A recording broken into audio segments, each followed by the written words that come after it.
नमस्कार, आईची रेसिपी मराठी ब्लॉगमध्ये आपलं स्वागत आहे। तर आज आपण आहे ना ओल्या नारळाचं वड्या करणार आहोत। तर त्यासाठी लागणार आहे आपल्याला ओल्या नारळ, जो मी एक छोटा नारळ फोडून घेतलाय आणि त्याचे पाठीमागचा जो भाग असतोय ना नारळाचा पाठीमागचा, तो मी त्याचं खरवडून घेतलाय।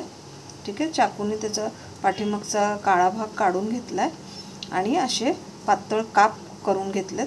आता हे आपण मिक्सरमधनं खाऊन घ्यायचं आहे आणि जर मिक्सरमधनं करायचं नसेल तर तुम्ही विळीवर खाऊन घेऊ शकता। तर आता आपण मिक्सरमधनं खाऊन घेऊया। आता आपलं वल्ल खोबरं मी मिक्सरमधनं हे करून घेतलंय, वाटण करून घेतलंय खोबऱ्याचं। तर अशा प्रकारे झाले। तर ही अर्धी वाटीचं माप आहे, हे अर्धा कप आहे। त्या अर्धा कपाच्या साहाय्याने आपलं हे नारळाचं वाटण आहे। तर अर्ध्या कपाच्या वाटणासाठी आपल्याला पाऊण कप साखर घ्यायला लागेल, बरोबर। हे अर्धा कप नारळाचं वाटण आहे आणि साखर आपल्याला पाऊण, म्हणजे 1ला 15.15 ने कमी आहे, बरोबर। ते मापाप्रमाणे घेतलंय। तर जेवढं माप सांगितलं तेवढं तुम्ही घ्या। आता मी गॅसवर कढई ठेवली आहे, गॅस कमी ठेवायचा आहे। आता त्याच्यामध्ये मी 1 चमची तूप घातलंय आणि त्याच्यामध्ये आपल्याला हे जे वाटलेलं आहे ना खोबरं, ते आपण भाजून घेऊया।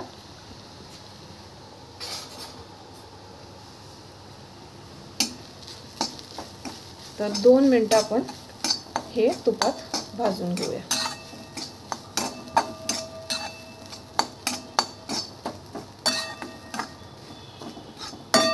तर ज्याप्रमाणे तुम्हाला हे माप दिलंय ना त्याप्रमाणेच तुम्हाला माप घ्यायचे।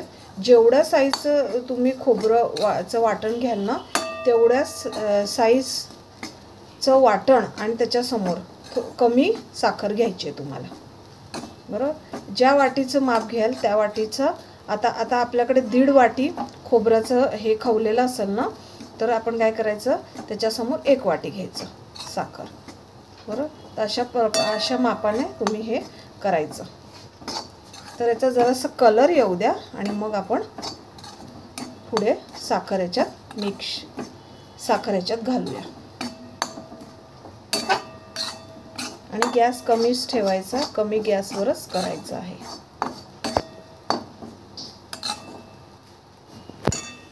आता एका डिशमध्ये आपण तूप लावून घेऊया, म्हणजे आपलं जे वाटण तयार होईल ना वडीचं, ते ह्याच्यात आपण थापवायचं। ते सगळं पूर्ण सगळीकडनं तुम्ही लावून घ्या। आता हे भाजून झालंय आपले 2 मिनिटं।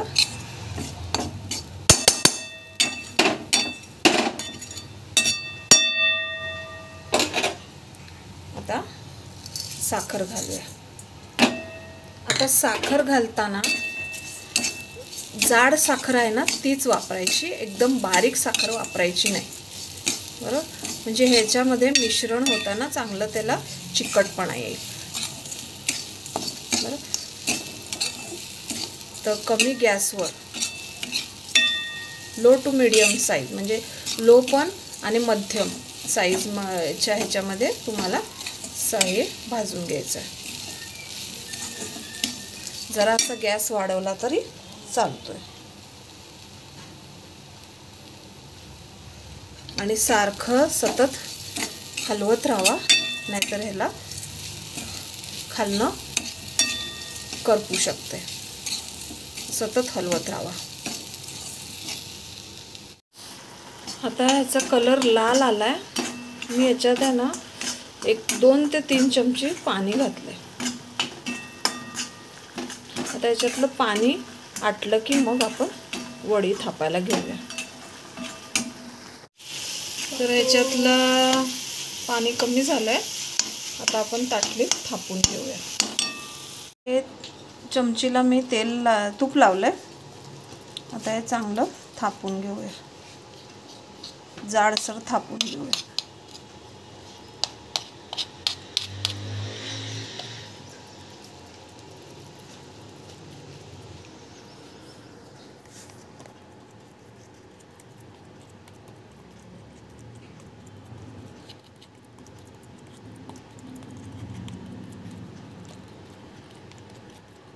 आता हे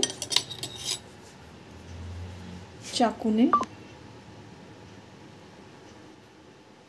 आकार तेवढा देऊन द्या आणि मग एक तासानंतर मग आपण काढून बघूया.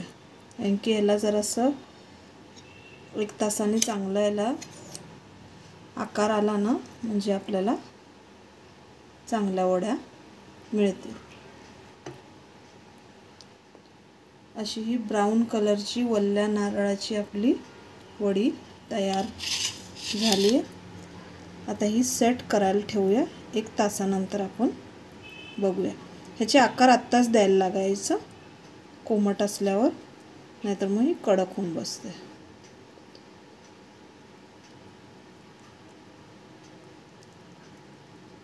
तर आता 1 तासाने आपण बघूया. आता हे वडे आपलं थंड झालेत. आता हे काढून घेऊया.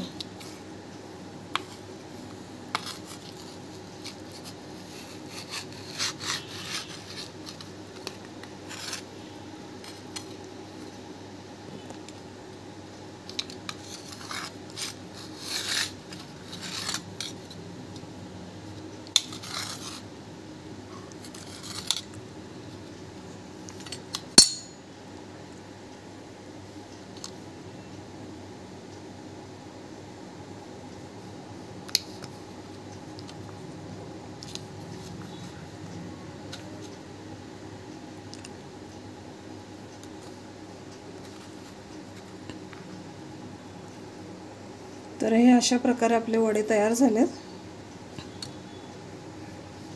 तर ह्या पद्धतीने तुम्ही घरी करून बघा. ठीक आहे. तर हे बघा, मधनं तूप जाणवा लागलंय आणि चांगलेच हे झालेत.